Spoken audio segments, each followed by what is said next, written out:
Welcome to Bosco Campus Vision. You are watching the campus television channel of Don Bosco College, Kottayam. This lecture is on the prescribed syllabus of first semester BA English Literature and Language. Paper is Introduction to Literary Studies 1. This lecture I am going to deal with the Ode and Sonnet. The Ode. The word ode derived from Greek word "ade", meaning a song. The ode is a long lyric poem which deals with a serious subject in an elevated style and which has an elaborate stanzaic structure. Odes are often addressed to a person or an abstract entity. Example of a person is John Dryden's Anne Killigrew, published in the year 1686, and an abstract entity. Example of an abstract entity, we have Gray's Hymn to Adversity, published in the year 1753, and Wordsworth's Ode to Duty, published in the year 1805. Now there are three types of odes in English poetry. First, the Pindaric or Dorian Ode or Regular Ode. Second is the Horatian or Homostrophic Ode. And third is the Irregular Ode.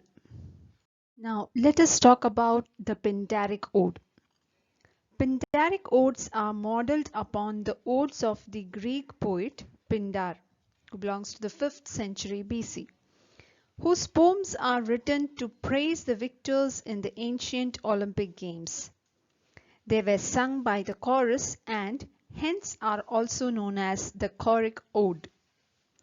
Pindaric odes are characterized by the presence of the strophe, antistrophe, epode structure.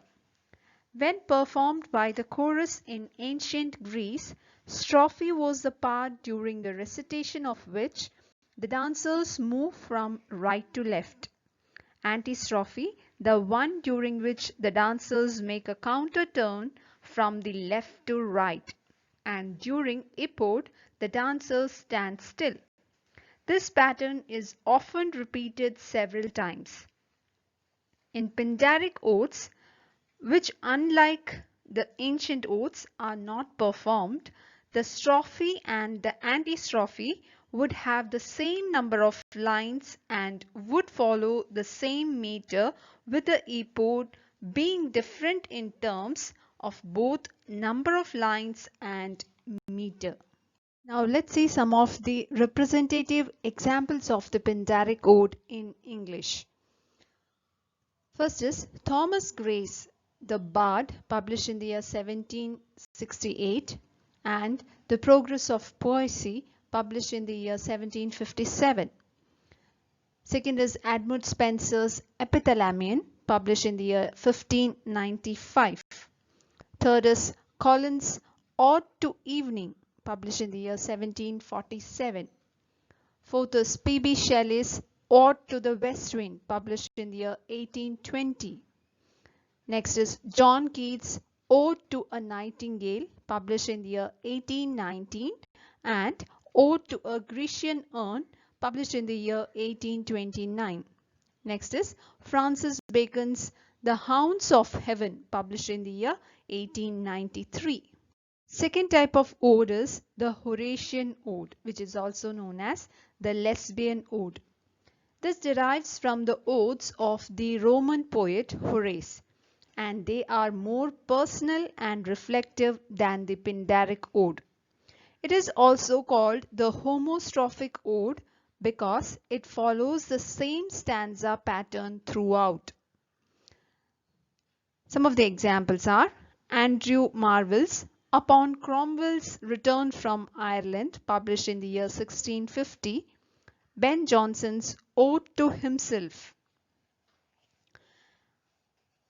and John Keats' Ode to a Grecian Urn, published in the year 1819, and William Collins' Ode to Simplicity, published in the year 1747.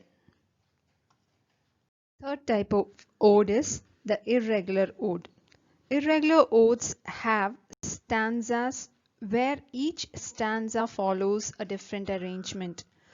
The form was introduced into English in the year 1656 by Abraham Cowley.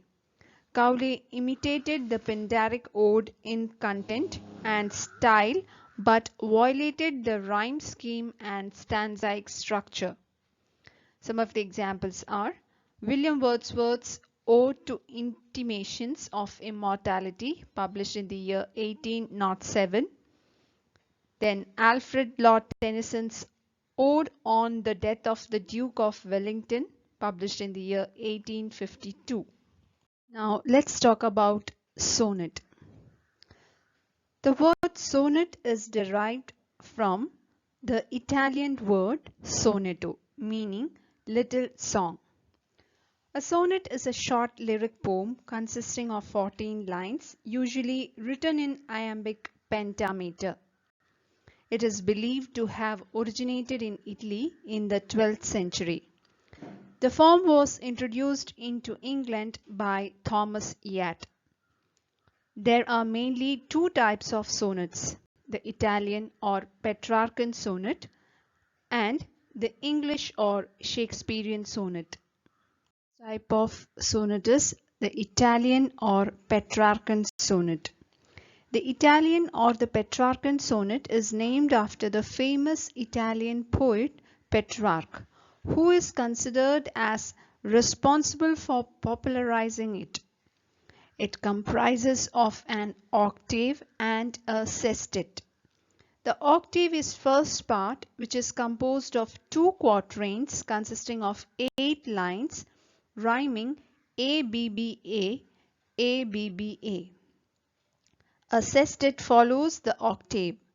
It has 6 lines rhyming either CDE, CDE or CDC or CDC. While the octave states a problem or an idea and the sestet offers a resolution of the problem or a variation of the idea.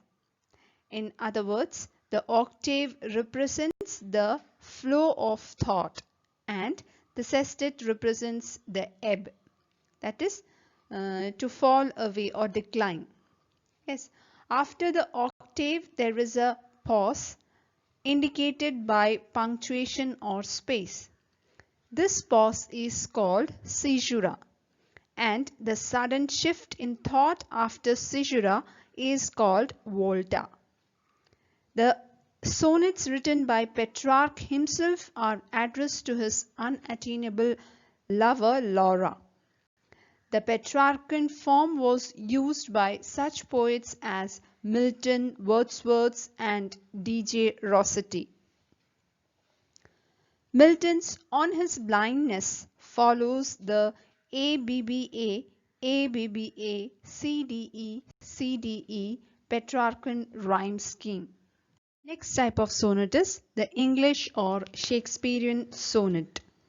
The English or the Shakespearean sonnet was developed by the English experimenters of the form. Shakespeare's brilliant use of this sonnet gave it its second name. A Shakespearean sonnet has 3 quatrains and a concluding couplet. Its rhyme scheme is ABAB, CD, EF and a final couplet GG. In Shakespeare's sonnets, the volta usually comes in the couplet and usually summarizes the theme of the poem or introduces a fresh new look to at the theme. Shakespeare wrote 154 sonnets. Sonnets from 1 to 126 are addressed to a fair youth, an unnamed young man referred to as W.H., who is variously identified as Shakespeare's patron Henry Wriothesley, the 3rd Earl of Southampton, or as William Herbert, the 3rd Earl of Pembroke, who's differently identified. That means it is not sure whom it is referring to. Okay, The rest of the sonnets are addressed to a dark lady, a lady with black hair and dusky skin, differently identified as Mary Fitton or Emilia Lanier. Again here it is not sure to whom it is referring, either to Mary Fitton or Emilia Lanier. Shakespeare used the sonnets to reflect on such themes as time, immortality, and beauty. Next is the Spenserian sonnet. The Spenserian sonnet is a variety of the Shakespearean sonnet. In it, each quatrain is linked to the other by a continuing rhyme: AB, AB, BC, BC, CD, CD, EE. Some of the examples are John Donne's Holy Sonnets, Sidney's Astrophel and Stella, Spenser's Amority. Major practitioners of this sonnet form are Wordsworth, Keats, Elizabeth Barrett Browning, Christina Rossetti, Robert Frost, W.B. Yeats, W.H. Auden, and Dylan Thomas. And some other representative examples of this sonnet in English are Elizabeth Barrett Browning's Sonnets from the Portuguese, written in the year 1850, W.B. Yeats' Leda and the Swan, written in the year or published in the year 1924, Robert Frost's Acquainted with the Night, published in the year 1928, and Wilfred Owen's Anthem for Doomed Youth, published in the year 1917. In this lecture, we studied the Ode and Sonnet. Do the given exercise and submit on time. Thank you.